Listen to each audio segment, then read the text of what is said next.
Video വൈറലായത് നമ്മുടെ ഷിയാസ് കരീമിന്റെ ആയിരുന്നു. അദ്ദേഹം തന്നെ ഇറിറ്റേറ്റഡ് ആയി, എന്റെ മുതുകു ചൊറിഞ്ഞു, ഇവൾ എവിടുന്ന് കൊണ്ടുവന്ന ഷോ ഡയറക്ടറെ തന്നെ വിളിച്ച് ദേഷ്യപ്പെടണമെന്നാണ് ഞാൻ അറിഞ്ഞത് പിന്നീട്.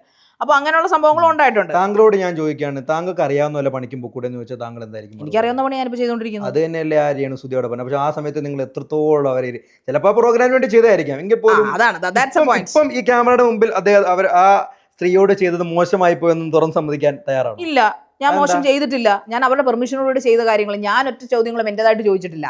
എല്ലാ ചോദ്യങ്ങളും അണുവിട തെറ്റാതെ കമന്റിൽ നിന്നെടുത്താണ് ഞാൻ ചോദിച്ചിരിക്കുന്നത്. അതിനാണ് അവർ മറുപടി പറഞ്ഞത്. എനിക്ക് പേഴ്സണൽ ചോദ്യങ്ങളൊന്നും രേണുസുതി ഇല്ല. ഞാൻ അവിടെ വെറും ഹോസ്റ്റ് മാത്രമാണ്. പക്ഷേ ആ കമന്റ് കൃത്യമായിട്ട് വായിച്ച് അതിന്റെ ബ്രീഫ് കൊടുക്കുമ്പോൾ താങ്കളുടെ ചോദ്യമായിട്ട് രീതിയിൽ തന്നെയാണ് അവതരിപ്പിച്ചത്. അതെന്റെ കഴിവ്. അത് കഴിവല്ല. ഒരു മനുഷ്യനെ അല്ലെങ്കിൽ ഒരു സ്ത്രീയെ, ഒരു മനുഷ്യ സ്ത്രീയെ, അതെ താങ്കൾ മനുഷ്യ സ്ത്രീയാണ്, പക്ഷെ താങ്കൾ ചോദിക്കുമ്പോൾ താങ്കളുടെ ഉള്ളിന്റെ ഉള്ളിലെ മറ്റേ ആ യക്ഷി കടന്നു വന്ന് ആക്രമിക്കുന്നുണ്ടോ എന്ന് എനിക്ക് ഡൗട്ടുണ്ട്.